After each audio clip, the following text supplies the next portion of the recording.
You're tuned in to Shake, Rattle, and Goal, the official podcast of your Springfield Thunderbirds. Becca's there on the backhand, scoring the save, rebound in the crease, they score! Hosted by Matt Baker and Steve Forney.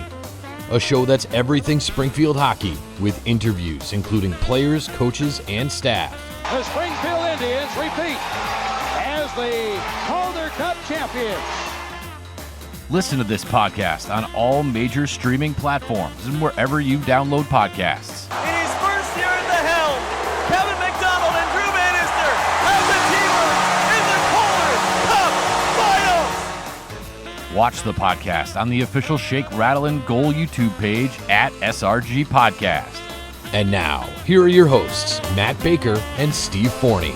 And this episode number 3 of season 2 of the Shake, Rattle, and Goal podcast is here alongside Matt Baker. I am Steve Forney. We're proudly presented by our friends at White Lion Brewing, by our friends at Landscaping That Fits, and by the fine folks over at Brewcade on Walnut Street in Agawam. Matt, what's going on? What's cooking? Nice to see you yesterday at Six Flags. Yeah. On our Monday off. Yeah, that was it. We got to take the family to Six Flags. That was fun. That was nice. I got to tell you, though, I don't know about you. Like, are you a big thrill seeker? Do you go on a lot of the rides? I'm a big coaster guy, so I love coasters, but like the swings that go a mile in the air and just spin around in a circle, I'm sort of out on, but yeah, love me. I'm at that I just want to go now. on the Superman. My children aren't tall enough for the Superman ride, but pretty much can go on just about everything else. So that means I have to go on them. And I like that.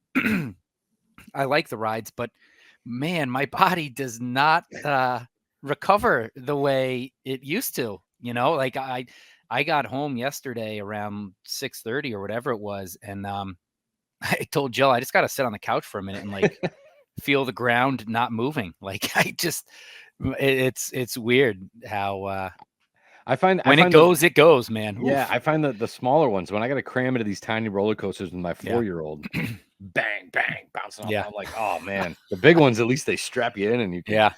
But anyway, happy anniversary to you and Jill as well. Thank you very much. Yeah, we appreciate the shout out from game number 1. I didn't even tell you to do that, so thank you very much. I figured I'd slide it in for you. No there problem. You go. So we do have a lot to get to, and it's like, you know, how much material can you get from 2 games? I think that this has been just the anticipation of seeing this team, what it looked like, likes and dislikes from the weekend. I think there was plenty of it. But I don't know about you, Matt. My sort of overall takeaway was that this team looks pretty good, and I think we're going to have a nice little season here. Yes, I'm with you. I think obviously we're now, 2 hours kind of worth of hockey, right? Played. So I don't want to. Already being an optimistic person, I said last week I think a top 3 finish just on paper. What the roster looked like is in the cards, and I'm wicked excited to see what this team can do, because after seeing them play 1-1 this weekend, 1 win, 1 loss, 100%, I think top 3 is absolutely in the cards. And I'm very excited to see how this team grows and molds. And I remember talking to our friend Tommy Cross last year, right? And hearing his insight as to, in the AHL, it takes time to mold and it doesn't happen overnight. And you really don't find out what your team is until a few months into the season.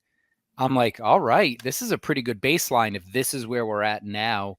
Again, after only 2 hours of playing time on the ice together, you're hoping that the team trends upward. And if that's the case, I like it. I like it a lot. Yeah, I think, and when Tommy says a couple of months, I think we're sort of on the longer end of that spectrum. And I think Thunderbird fans need to keep that in mind, because this is a young team.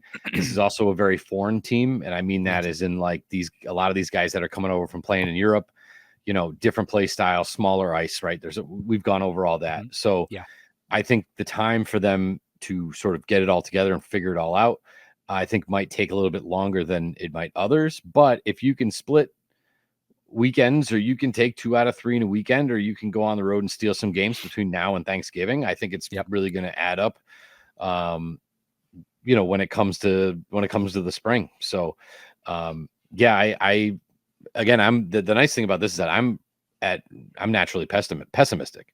Yeah. I had my list of good that I saw from the weekend and bad that I saw from the weekend. The bad list was longer. But I'm also not going to sit here and bash the team that pays me for an hour and a half. So, we'll touch on sort of all of that, but I guess we'll start with the first game against Laval, opening night. I just want to say off the top, well, actually, never mind. I'll get to that later. I thought that the building was rocking. I thought that it was loud. It was fun.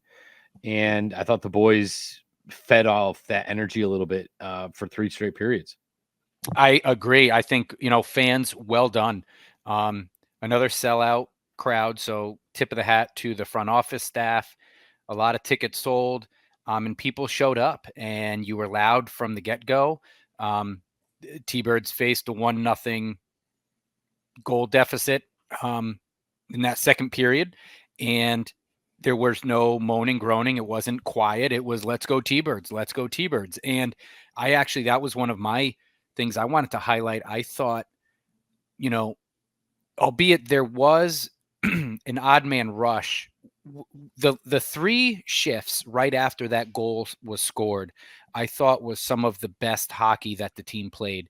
There was an unlucky bounce of the puck, if I'm not mistaken, and there was an odd man rush that obviously it, didn't amount to anything. But other than that, I thought how they responded was just fantastic. And like you said, the crowd was jumping. I love the looks, a lot of the new marketing material and posters that were up. I liked seeing, and I forget where it was, walking around the concourse, but seeing posters of Thunderbird graduates in their St. Louis. It was a Matt Kessel one that was really cool. It was like Kessel on the bottom of the Thunderbirds and then up top with him in the Blues. I thought that one was cool. Yeah, I think there were 3. I'm trying to think. Was it Toropchenko, Kessel, and Hofer? I think were the 3. I could be wrong on that, but I just thought, again, we talked about this last week with the 7-year extension. You can tell that this is a true partnership, and I want to talk a little bit about the Blues today. It's not a Blues podcast, but I think how the Blues are playing is all good things for this Thunderbirds team, because I think both teams are off to a pretty good start. Yeah, and I didn't get up much on the concourse, but I could tell you it didn't seem fans seemed in that game smart, engaged. You weren't just there for the the drinks and the atmosphere. And, not to, again, go into it, but, I work women's basketball in Connecticut. There's nothing they love in Connecticut more than women's basketball. And when you go to Sun games, you go to UConn games, these fans live and die on every possession. Yeah. And, the officiating, you can say what people we're going to talk about the officiating. Every emotional twist of that game, including the officials, the fans were engaged, and that's what I like. It's not about how many people are there. To me, it's about what the atmosphere is, how engaged they are. Are you people, and I thought that there was a lot of that in that game, which was awesome. Yeah, agreed. So looking at on the ice, I think my biggest takeaway from the weekend, but the first game in particular, Dalibor Dvorsky, I think this dude is legit. I think 100%. That he is buying into what is being sold here. He looks like a guy who was told, look, if you come in here and you do the program, you're not going to be here for long because you're going to be up in St. Louis. And he looks completely bought in. I didn't realize he had such a good 200-foot game. I thought he was better in his own end and back checking than he was in front of the offensive net. And that's something I didn't expect. The goal and the assist on the Alexandrov goal, which by the way was awesome because Alexandrov just faked that last defenseman out of his skates. Just one little subtle head shake and that guy was gone. But I thought Dvorsky made a play late in the game where he was in front of his own net and the puck just found him. And there were at least 2 or 3 Laval players kind of standing around looking at him like, all right, what are you going to do now? And he just went in a golf bag and pulled out the lob wedge. And he didn't have to play with it at all. He just flipped this little lob wedge way up. It landed. It was like it was a golf football move. Those punters where they punt it and the ball hits just the right way and it stops dead. and it landed right on Alexandrov's stick, and he took off down the ice. And it was just like, man, the poise, the confidence, game one in that spot right in front of your own net in a 1-goal game, and you can just lob wedge it right to right into the neutral zone. I just thought was awesome. So this kid's going to be fun to watch. Yeah, he's definitely, again, after 2 hours of hockey, living up to the billing. I can't, you're more of the historian here with Springfield hockey, but I can't think of another higher, like, top prospect to come through Springfield in a while than him. The moment does not seem too big for him.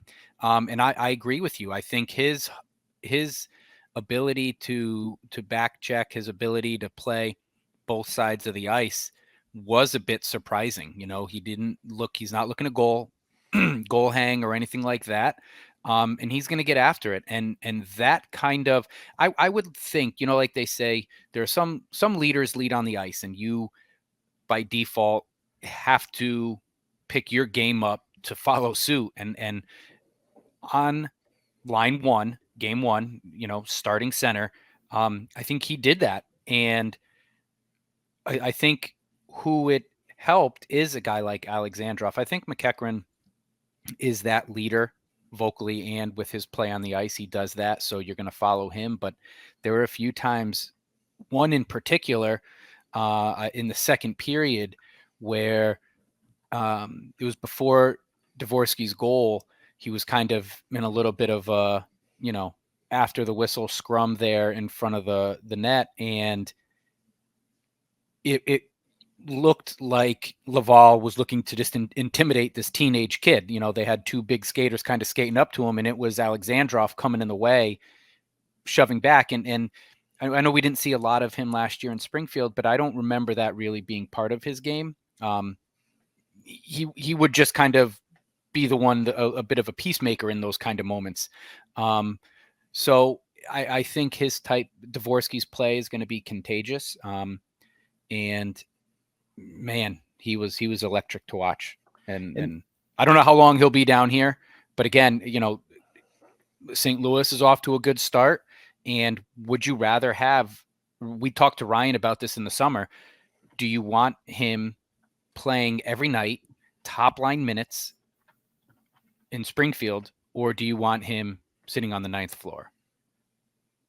And I think if there's a lot of trust in this coaching staff here in Springfield, which there appears to be, then let him play here and let him develop in a professional setting. So great start to game one for Dvorsky. I thought all the young kids played well. My biggest takeaway, or not, I shouldn't say biggest, but I loved how this defense, and I couldn't tell. We have three new defensemen, numbers 6, 8, and 9. Schoenemann, Buchinger, and thanks for the PA guy. Appreciate that. Yeah, you got all the numbers to choose from. Yeah, well, so I'm watching, and I couldn't tell from where I was sitting. I was sitting in the defensive zone, so this, they were away from me.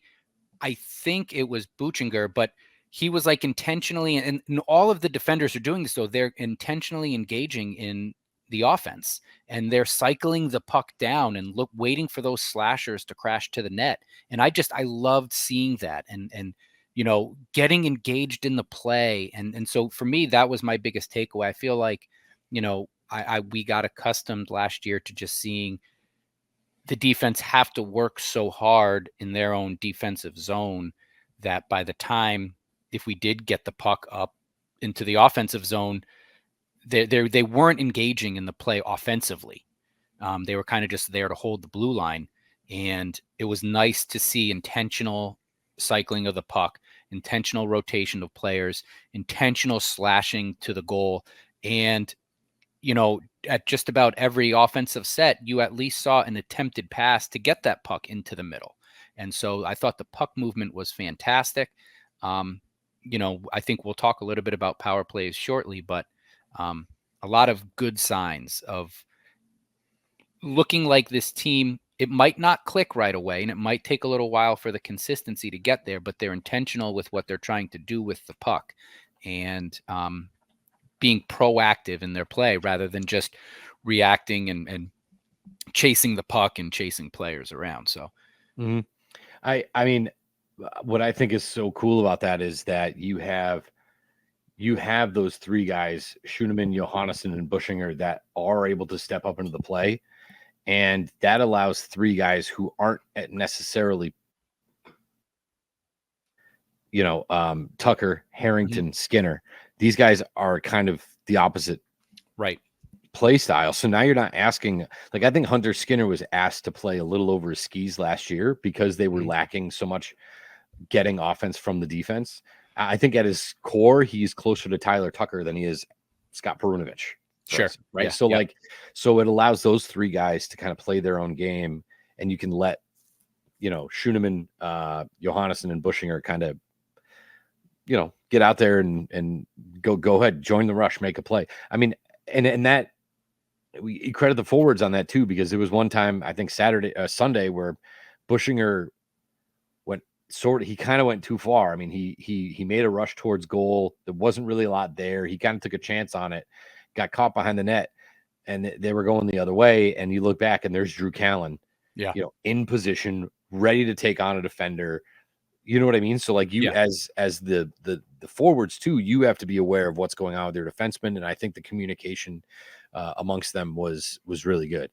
On the flip side, Captain Negativity here. A lot of penalties. They were outshot 15-7 in game one. They were outshot 8-0 to start the game against Wilkes-Barre Scranton. I think that the goalies looked really good, and I think part of the reason why that is because there were times where I don't know where the defense was, and Zarenko and Ellis were just massive. I mean, I hate the term standing on their head, but these guys were just like absolutely. I mean, it could have been 8-0, and they were just out of their minds. It was great. Yeah, I thought Z's. I think I texted this to you. I thought his lateral movement was phenomenal in game one. He was moving from post to post, but his upper body stayed so strong and so big. It didn't look like he was having to dive or lunge. His lateral movement was fantastic. I missed the beginning of the Scranton Wilkes-Barre game. Didn't miss much. Yeah, well, and you kind of caught me up on it, and it was quick, easy to get onto Flow Sports and find the game and everything like that, but I couldn't rewind it because it was live. I think you have to wait, just for our audience. I think you have to wait for the game to be over for then you to rewind it and replay it from the beginning. Don't like that. Yeah, that was a pain because I can you pause it? Can you pause it? I didn't try. I get that a lot. Like when it's a road game, I'll pause it and then like go get my child a cup of milk or whatever it is, and I come back. You probably could. So what I was able to do is when I put the game on, it was like there was like 2 minutes left in the first period. So I tried to rewind to the beginning of the first period. I could not. I could only rewind to where I started. Where you started. Right. So you could essentially turn the game on in the background, like not even like you're watching it. And then, or even if you can pause, you can start the game, hit pause, walk away, do whatever it is you got to do, come back, unpause it. And now you're 15 minutes behind. I'm such a DVR nerd because I hate commercials. So like, I just love skipping like intermissions and skip ahead 18 minutes and bang, you're the beginning of the next period. Yeah. Yeah. But the production was better. It did but let's not talk too much about the pro hockey. So anyway, I did feel like I thought Ellis played a good game, but I did see, and part of your point as well, where the defense couldn't clear the puck, I would have liked to see, I think some of those shots could have been eaten from Ellis. He was in position, he made the save, and then I think it was the second and third goal for that matter came off of rebounds. And the T-Birds were putting shots on who was that? I should have wrote that rookie goalie's his name down from Pittsburgh. But he played a great game and he wasn't giving up those second chance opportunities for the Thunderbirds. Cause again, they found themselves a few times in position to have a rebound, but there was no rebound to be had. So, if I had to pick on something from the goaltending, I think just Ellis cleaning up a little bit. Some of those rebounds, some of them you can't, right? You make the save and you've got to hope your defense, that's the team, right? You got to hope your defense is there to clear the puck or to eat up the whoever is crashing the net. You need your defense to do that. But I think there were some, and I think Ellis would probably, say the same thing. Like, those are pucks I got to eat. I got to tuck them in. I got to keep them in the glove. I got to find a way to keep that puck there to cover it, to get out of there alive, Yeah, I think that the defense helped a lot too, cleaning up rebounds. But a lot of them shouldn't have come to that. Sure. The breakdowns they had, but so Dvorsky, the defense, the goaltending. I think well, I guess two other things that I wanted to talk about from that game. I loved that Steve Konowalchuk decided with a minute to go, empty net, 6-on-5. He goes out there with a unit that had two rookies on it. Yeah. And you could have easily, there's enough guys that have been around where you could throw that on the ice, but he had both Johannesson and Dvorsky on the ice, which of course leads to Dvorsky getting the assist on the empty netter to Alexandrov. But what the coach, whether or not he felt comfortable with it, and we'll never know, Konowalchuk did it. And that is such a confidence booster for kids. I think that just shows confidence in your team. I think that even if you're not either of those guys, you were looking at that and going, oh, well, if he's going to play them, he could probably play me if I pick up my game. You know what I mean? So I thought that was really awesome, and it ended up paying off at the end. I think he had to be comfortable in it. Like, I get your point, but, and I think it just, I don't think you can downplay the magnitude of that game. And it's just one game, but in context, right? The nuance of it, you're talking about his first AHL game as a head coach. You're talking about the rookie's first game, home ice, cleaning up the stink of last year, putting those demons behind. The sooner you get that win, the better. And we're not talking about a 2-goal lead with an empty net. This is a 1 goal. I think he did have the confidence in them. And I think that has to mean something. That has to tell the team something. And I think because everyone knows who your talent is, who the best players are. And I think him going with the two young rookies there says, look, you guys can do it.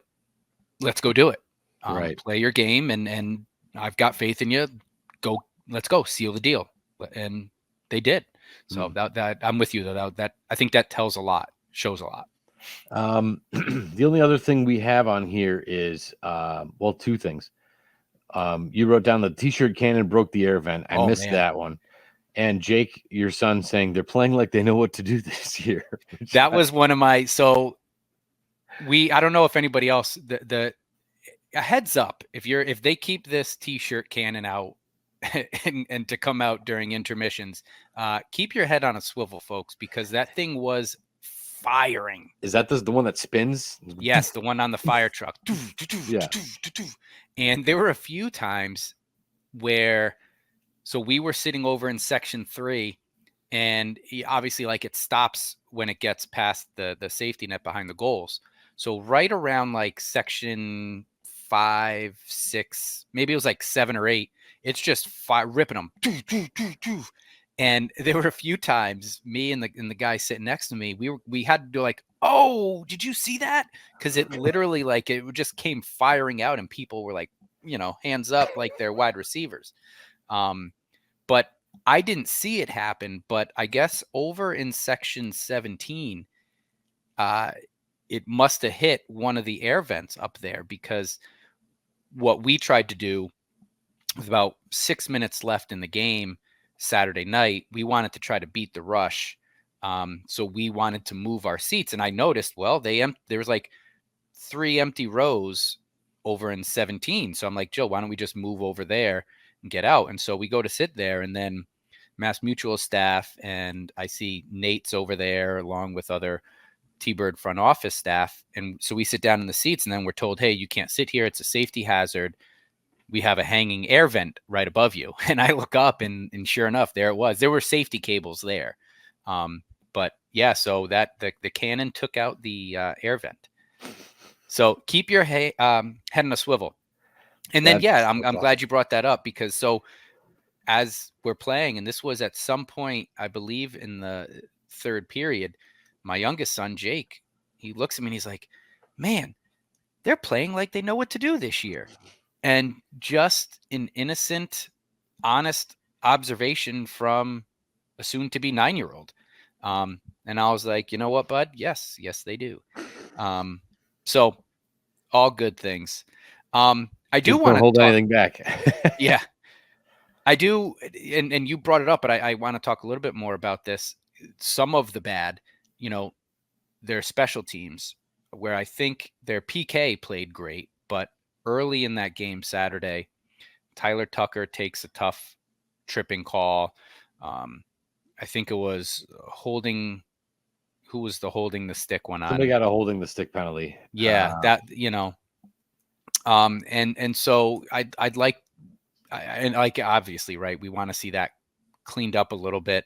But Scott Harrington in the first Harrington, period. yes, yeah, there you go. 0 for 8 on the power play. Now, I think there's good and bad with that. I felt as though, again, this is kind of like my theme. This team played with a lot of intention in this first weekend, where they weren't just reacting. They were trying to dictate and control puck movement and player cycling through. And you saw opportunities, unlucky bounces, unlucky puck bounce, good save by goalie at that point. Not much you can do, but hopefully, you get an average of 4 opportunities on a power play a game. You'd like to see one of those get through. So I would anticipate coming up with the 3-on-3, hopefully their power play heats up a little bit, because if their power play can heat up and consistently play, high 20%, would you take that? If you're looking at a season, the team's going 28% on the power play, but again, I think that is chemistry. That takes time, more practice time together, more time on the ice together. I liked what they were trying to do, and now they just got to kind of put the goal in the back of the net, right? Yeah. And I think that's it, is just the chemistry and the gelling, because I think I like the groups that they're putting out. I like that the schemes that they're trying to put in place. There's not nearly as much standing around as there was last year. There's a lot more. Just move the puck. Just move it. Even if there's nothing there, just move it. Pass it to him. He's gonna pass it back. You pass it back. Move the puck. Just keep the puck constantly moving. I also think that this team is bigger, especially down low on the power play, which that allows you to, I feel, get more loose pucks, play a little bit more physical on the power play. Power play is always assumed to be the dainty little guys with lightning quick hands. Like, no, you put some big bodies down low that can A, screen the goalie, B, find loose pucks, provide second chance opportunities. I thought there was a lot of that where a shot was taken and it gets blocked or whatever, but possession is kept in the zone because here comes some big dude who's not going to lose that puck battle, So I think that in of itself is going to help the unit as the season goes along. But you're right. I think they're close. I mean, they went 0 for 8, but over the weekend on the power play, but they're close. Yeah. And that number's deceiving. I've talked about this before, but one of the power plays was like 12 seconds long. Right. Yep. So I hate that they get an offer on that. But I will say this, and I don't think a lot of Thunderbirds fans are going to agree with me on this, but I thought that overall, I really liked the officiating in this weekend. And I know people are going to think that I'm high, and I'm not. I think so. In the first game of the season, there were, I believe there were, hang tight, 1, 2, 3, 4, 5, 6, 7, 8, 9, 10, 11, 12, 13 penalties. Yeah. There was 1, 2, 3, 4, 5, 6, 7 of them. More than half of them were called in the first period. Yeah. So I thought that this game, and I think we talked about this, how, there's something between Laval and Springfield. There's something there. And we saw it basically right off the jump. I mean, the first whistle, guys are shoving each other around. Yep. The first period, the ref said, we're not doing this. And then the second and third period was hockey. Yeah. And they played, and even in the second period, it was matching roughings. Mm-hmm. Third period, 2 roughing penalties and a cross check. So like 5 penalties the rest of the game, 2 in the second, 3 in the third. Like sometimes as a ref, again, never done it, but sometimes you have to nip that in the bud. Mm-hmm. You see this in all sports. You got to nip that in the bud before it gets out of hand. And and again, the second game, one of the referees was the same. The other one, Bo Halkitis, had just done the Bruins. He did must have done the Saturday matinee Bruins game at the TD Garden, and then he came to Springfield to work an AHL game. Bo Halkitis, good for him, but same kind of thing. It was a handful of penalties, no more. So I think fans might have been a little bit more upset about what was not called. I think there was a lot of things that you don't want to call the ticky-tack stuff if you don't have to. But I thought that managing the game and not making the game all about them was sort of the ref's approach, and I thought that they actually did a really nice job. So it's a hard job, man. But yeah, that's great perspective on it, because I'll be honest, I was one of the people who were like annoyed with all these penalties in the first, but hearing your perspective, it actually, I'm with you. It kind of grounded me a little bit here, because I remember about maybe 7 minutes into that first period, I remember looking at the boys and saying, hey, let's make a bet. I'll buy you popcorn. There's going to be more than 2 fights in this game. And you're right. Things did settle down, and the players responded to, hey, this is the type of game that's going to be called today, and let's just play hockey. And that's what they got to. And at the end of the day, sure, like we all like a nice little scrum, but you came to watch hockey. So that's an great perspective, and I agree with you. It's one of those games where you get to the beginning of the third period, and now it's a hot mess. Now every whistle, guys are just throwing each other around. You're hearing it from the crowd. You can feel the energy in the building. Now the game's just out of hand, and that wasn't the case. And I think that benefited Springfield, because they weren't there for the cheap stuff. It's game one, fellas. Let's go. Let's get on the ice. Let's run some plays. Let's use our legs. Let's get tired. You know what I mean? Treat this like a preseason game. So I think they needed that more than Laval did. I mean, again, Laval had already played a game. So this was game number 2 for them. This was our first game as a unit. They needed to play hockey, not do all the chippy rough stuff. And I think that's sort of how it ended up going, which is good. We do have a lot more to get to about the weekend, but we do want to also mention about our friends at White Lion Brewing, their new location in Amherst on North Pleasant Street, and of course in downtown Springfield at Tower Square, 1500 Main Street. If you went to the game Sunday, I didn't see it Saturday, but on Sunday there was actually somebody standing right inside the entrance to the Mass Mutual Center handing out business cards that said, "Park at Tower Square. We will validate your parking. Come see us. Do not park wherever. Come park at Tower Square. Go to White Lion. We'll validate your parking." That's still good for this year. So folks, do it. It's a hot mess down there. Trying to get out of the MGM garage. I can't even imagine, because I never park there, because I will literally park. I'll park in Long Meadow before I park in that garage. Go to Tower Square, park there, and go see our friends at White Lion. While you're there, grab some food, 20 plus beers on tap. And if you're in the Amherst area, see them there as well. Tell them that the boys from SRG sent you. We do want to thank our friends at Landscaping That Fits. This is the time to get your fall cleanup. A couple of windy days. It's a hot mess out there. Everybody's yard's a mess. If you like to rake it into a pile, call Rob.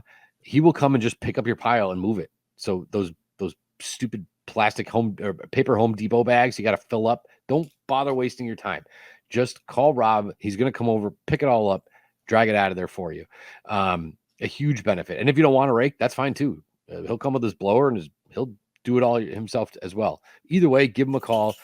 He is at 413-847-0338. That's 413-847-0338. I will admit, this is the kind of guy Rob is. He came over, I think last week, to put down the last application of fertilizer. Yep. And he blew off my driveway. My driveway was covered in acorns and leaves, and it was a hot mess. And he took the extra 20 minutes and blew it all off. Thank you, Rob. Nice. I appreciate you. Even if you're just trying to butter me up, I will get the stick of butter out of the fridge for you if that's how it's going to be. But seriously, give Rob a call, 847-0338. We also want to mention our friends at Brewcade in Agawam on Walnut Street. That place is new. It is awesome, and it's just what it sounds like. Arcade games and beer. And not just like the place where dudes hang out. Trust me. Bring the kids down there. It's a real fun time for them. Make it a family night. Go on down, shoot some pool, play some darts, let the kids go wild on some arcade machines. If you're of our age, right around that 40 mark, that's sort of right up our alley. That's how we grew up, was going to the arcades. So it's a really good time. I didn't get $2.75 Bud Lights back then, but I will now at Brewcade in Agawam. Look them up on Facebook. Tell Mike Sarnelli and the family down there. A family owned too. I love that. Him and his mom, and they got a great thing going on, and he's got a lot going on, and he takes the time to make sure that place is cooking. So definitely go check out our friends at Brewcade in Agawam. One other thing that I just found that I had players on this this weekend that really impressed me, and I did want to get to that. But when we look at the game, this Wilkes-Barre game, look, I'm not sure what happened. I'm not sure why the final score ended up the way it is. Before we get into that, I want to tip of the hat to this kids club, and I know, Matt, you know a lot about this. You know how this goes. This was the first time for my kids. Phenomenal. I mean, they get treated like gold. They get their VIP badges and the backpack with all the stuff. They got to go on the ice and pick up the Chuck-a-Pucks, which my kids just wouldn't stop talking about. Just thought that was the coolest thing in the world. Really well handled, well managed. My wife was not ready to send my 4.5-year-old off into a hockey arena with a complete stranger. Not stranger, it was Keith. It was not a stranger, but you're letting go of your baby girl, and they had it all organized. Your kids, trust me, they go right where they're supposed to go, and they end up right where they tell you they're going to end up. But the whole operation is just totally awesome. And if you're going to bring the kids to whatever it is, 4 or 5 games this season, and especially if it's those day games, look into this thing, because it's totally worth it. It's a great time. Kids were pumped. It's fantastic. They really do throughout the season, and even little emails that come in. This is a professional organization who takes the time to make 6-year-olds feel like kings and queens. Part of the team. Yeah, it really is part of the team, the community, and the family there. And I think the kids opening day was Sunday, where they let the kids on the ice, and I remember the first time my kids are on the ice again, like, whoa, this is where Will Bitton skates. Whoa, this is where Matthew Pekka skates. Whoa, this is where Joel Hofer stands in goal. I remember that. That's what my kids' comment was. Like, the first time they were out there, they're picking up the Chuck-a-Pucks and they're sneaking over and they're like looking into the bench, just kind of like seeing if they could, wow, this is where they sit. Like, it's just an amazing experience. And I think the highlights of it, and you're right in the middle of it when they do the kids take over game, and they give kids the opportunity to literally shake hands and have a minute each with the owner of the team president, Nate. He signs a contract with them. They take their pictures, all that. And the breakfast of champions, they give kids munchkins and let the kids, watch practice. It's a phenomenal program. It really is great. And I've never encountered, I've talked to many as a teacher. I talked to a lot of my families, and hey, why don't you get them into the kids club? If you're going to games, you might as well, for the price point there. Yeah. Why don't get them into the kids club? And then you get to do this extra stuff. And I've never heard a parent or kid say, yeah, next year we'll pass. Like, you're in, you're a lifer until you age out. They do a phenomenal job with it, and it is a great thing. And so they crushed it. I do wish we had more Sunday games. That's not on them. That's on the league. But it was a great kid atmosphere. Families all over the place on Sunday. It was was a really good time. Yep. On the ice was a little trickier. And yeah, like I said, I don't really know what it is. I look at this Wilkes-Barre Scranton lineup and nothing blows my hair back. I'm not like, oh man, like you got to deal with this, that, and the other. Like I find that team extremely beatable.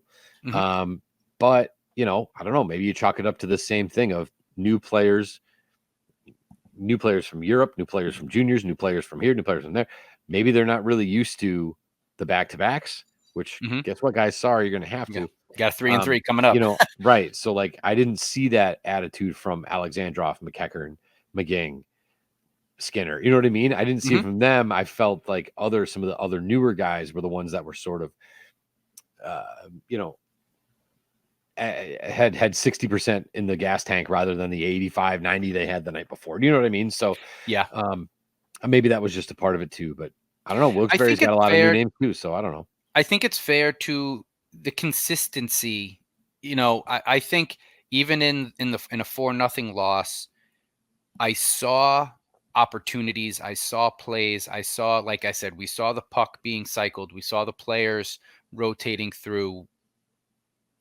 Sergei Miroshov was phenomenal. He had a great game, and sometimes you can just chalk it up to that. A rookie playing his first game, I thought, when I saw that at first, I'm like, okay, we got it. But he played phenomenal, and sometimes that's all it is. I don't want to read too much into it, because the effort, I thought the hustle. Again, I missed the beginning part of the first period, but good signs were there from a brand new team, a young team, and I don't think it can be overstated. To your point, this is it's not just new American players. These are players getting used to this country. These are players getting used to living in Springfield or wherever they're put up.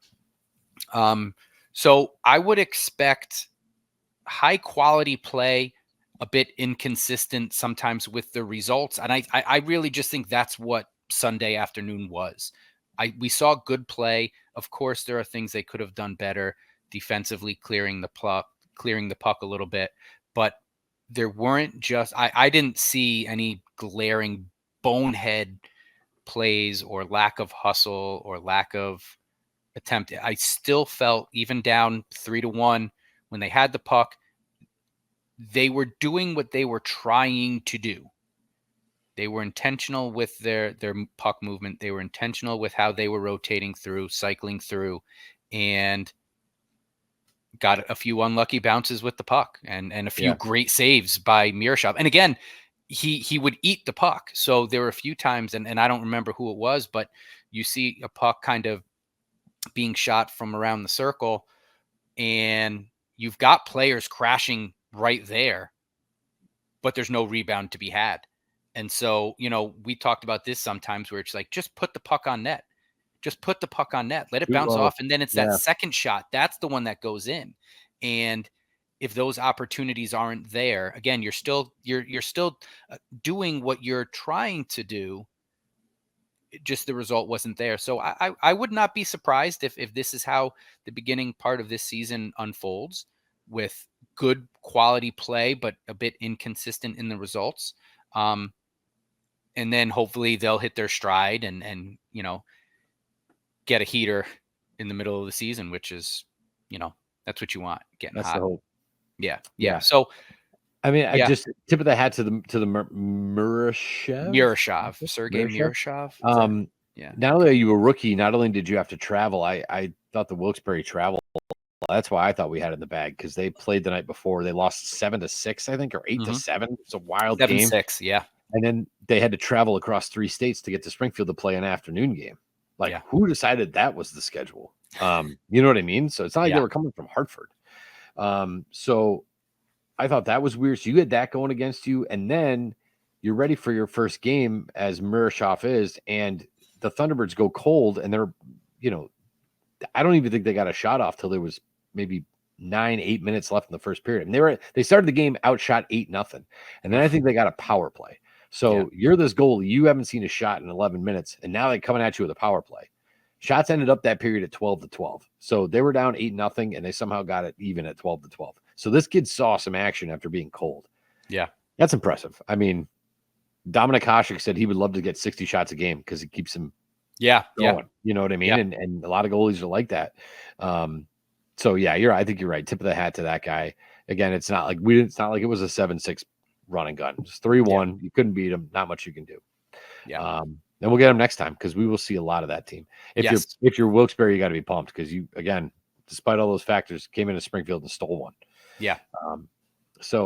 I just had.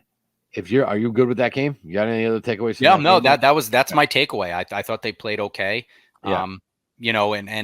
And I didn't see the first goal, but I'm if I'm not mistaken, the next two were rebound, and it's defense not clearing the puck. It's Ellis maybe could have hung out to dry, eaten it a little bit. Yeah, and at that point the rebound's there, the defense isn't clearing it, so it wide open net.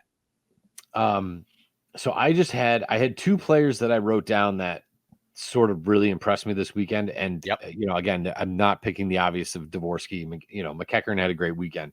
Alexandrov, I thought, was super active. Hugh McGing was very active, right? I know all those guys. I want to pick new guys that, maybe don't know that we've been talking about. Again, I've never seen him really play. Samuel Johannesson. Mm-hmm. This dude, I mean, I was shocked when Leo Loof was basically a scratch. I don't know if he's hurt or not, but this Johannesson, man, he was playing top line minutes. He was playing with Tyler Tucker. He was out there for the 6-on-5, like I mentioned on Friday night. Mm-hmm. Just smooth skater in the right spot, active. He's vocal. You can hear him on the ice. He's dictating where people need to be. He just handled himself very well. He seemed like he was a seasoned vet out there. He finished the weekend +1. I'm thoroughly impressed with that kid. And again, that's number 8, Matt, is Johannes. Yes. Yeah. He's number 8. But I thought he was great. And then the other new guy, I don't know why they're both defensemen. That's just how it worked out in my brain. Corey Schooneman, who I knew could play. I mean, I've seen him, here and there, and he's been in the league for a while, but, again, very vocal, sort of took over the game, got called on a questionable penalty, had a frustrating but understood where the line was conversation with the officials, and skated his rear end off. I mean, he was fast. He was all over the place, can move the puck, not willing to back down from anybody. I love this Corey Schooneman pickup. I think that's going to be one of those guys that you mix in with the teenagers and can really make an impact. Didn't see much from Kaskamaki. I would have liked to have seen a little bit more from him. I would have liked to have seen a little bit more from Silvegaard. I thought Silvegaard was he was on the ice and he was in the right spots, just didn't necessarily impact the game, if that makes any sense. Yeah, that's fair. But again, game 1, game 2, right? So we got plenty of time. But Johannesson, Schooneman, very impressive in my eyes. I didn't add anything to those notes because those are the same guys I would have highlighted as impressive. Same thing. I feel the same way. Silvegaard and Kaskamaki.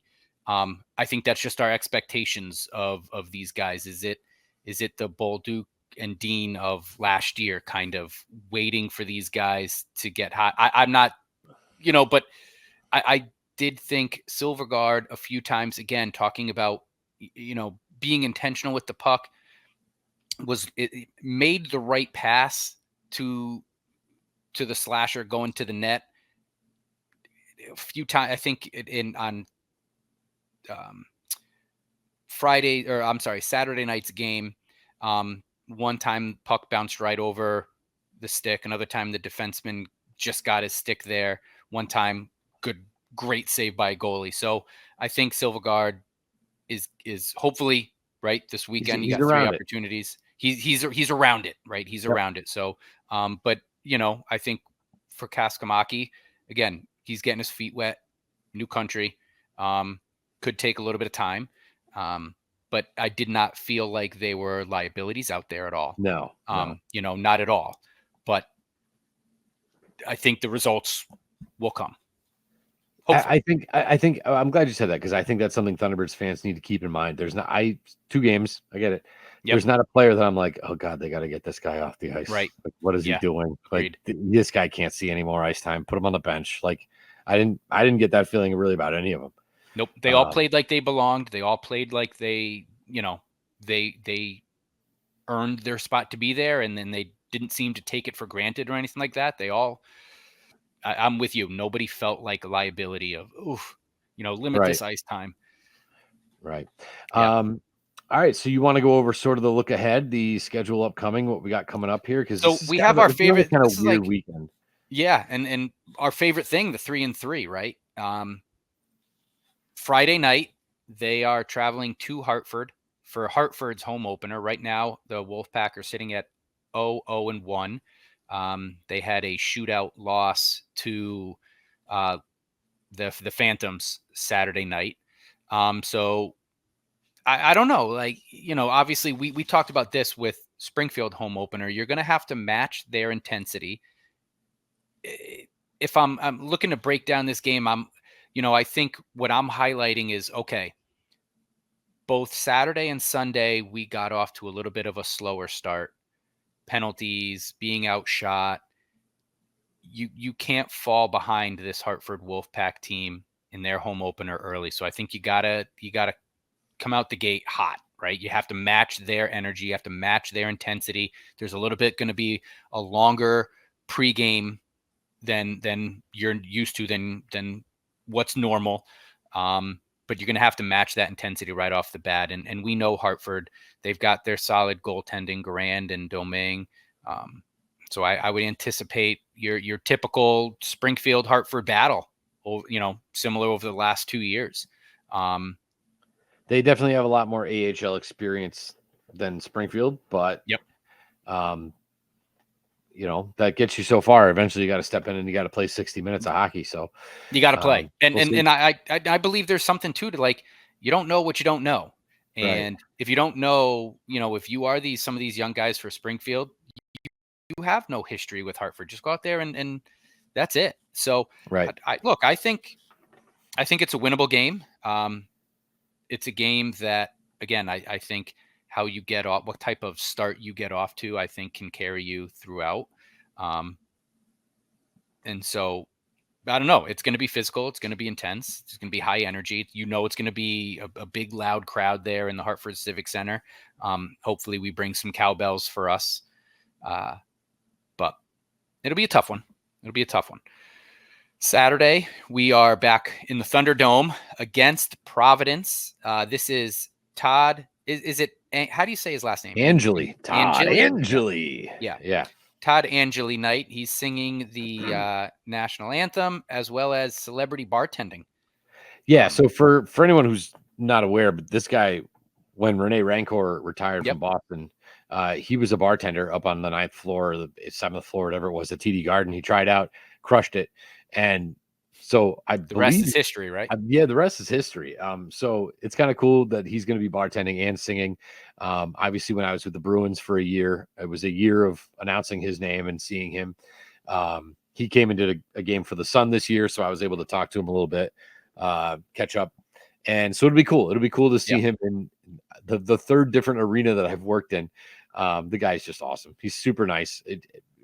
So good with the crowd, with kids, community events. A great follow on social media, especially on Instagram. He's always posting just stuff that he's doing. He's an interesting dude with a great set of pipes. So it'll be cool to have Todd Angeli back in the building. And it'll be nice to see what this Providence team looks like. They are loaded with hotshot prospects that on a team that wasn't the Boston Bruins might be on that third or fourth line in the NHL, and they're not. They're down here. So I'm curious to see what that team looks like. Yeah, and look, they have 2 opportunities back to back against Providence, because after they play them Saturday night in Springfield, both teams will be traveling back to Providence for a 3:05 puck drop Sunday afternoon. So, look, I think really I'll call the Hartford game kind of a toss-up. Let's see. I don't know. I think if you win that one, you steal one in Hartford, again, their home opener. I feel like a split in Providence is necessary. Again, I think setting the tone early in the season of just solid play, the last few years, we've been able to beat Providence, but Providence has kind of had our number the last few years. And so new team, right? New coaching staff, new roster, big turnover, wipe everything else, clean the slate, and I think set the tone. A split against Providence, I think is I'd like it. I mean, I'll take 3 out of 6 points. Yeah, that's fair. I'll take 3 out of 6 points at the minimum. I think that you can take one of these teams to overtime and you can win one of these games. That'd be 3 out of 6. Yeah. So based on how young this team is and where we are in the season, I don't think that's unreasonable. If they got 6 points, I'd be blown away. Yeah. That's a tall order. 2 of those games on the road. But thinking in, realistic fashion, let's get 3 out of 6 points. I don't see why we can't. So, is there anything, just from wins and losses aside, is there something this weekend in the 3-3 you would like to see this team build upon and improve upon? I'd like to see them play with the lead and hold it. Mm-hmm. I'd like to see them get up and be able to really lock down their own end. And I'd like to see that power play finally sort of just improve. I mean, right. I won't need you to go 4 for 5 in the power play, but let's pot a couple. Let's get a couple. Let's get comfortable. Let's get some flow. If you don't score, but it looks good. Right. You know what I mean? Like, there's some power plays when they're bad, they just don't even look. It's like, we decline the penalty. I just make it look good. You know what I mean? And if we're not scoring, but it looks good, I'll be happy with that sort of momentum. What about you? That was mine was power play, special teams. I mean, I'd like to see some of the silly, cheap penalties taken away. I actually thought their penalty kill, though, looked really, really good. I thought, it was not easy to get across the neutral zone, which was good. They kind of held that line well. But for me, I would like to see their power play improve over these next 3 games. Continue with the cycling of the puck and the rotation, but now let's sound the horn, light the lamp. So that was my power play. I love it. I think we're got our sort of mind in the right place, and it'll be fun. This is great. This is a great weekend of hockey. We got another great weekend. I'm like, when's the next one? So that's great. Big thank you to our friends at White Lion. Big thank you to our friends at Brewcade in Agawam. And a big thanks to our friends at Landscaping That Fits. Hit them up at 847-0338 for your fall cleanup. And this was great. We'll be back doing it again next week. We'll be back next week. Thank you, listeners, viewers, social media. Keep an eye out, folks. I'm going to try. I meant to do it this weekend. I just ran out of time. I want to create like a little bit of, call it a fan rant segment where we just let you, hey, what are your hot takes? What do you think on the weekend? So it's not just me and Steve rambling a little bit. So look for that probably Monday afternoon on our socials to kind of just, hey, let's hear your hot takes. What do you think? What are your hard-hitting questions for us? Maybe we can try to answer them for you, but we appreciate all your involvement on our socials. And if you're gonna just complain about Al Arment, we can all do that in our own time. Don't do that. Just kidding. Love you, Al. Oh, there's nothing to complain about, our buddy Al. But no, we appreciate all the involvement, engagement with our socials. So keep that up, like, subscribe. Hey, we'll see you Saturday in the Thunderdome. Let's go, T-Bird.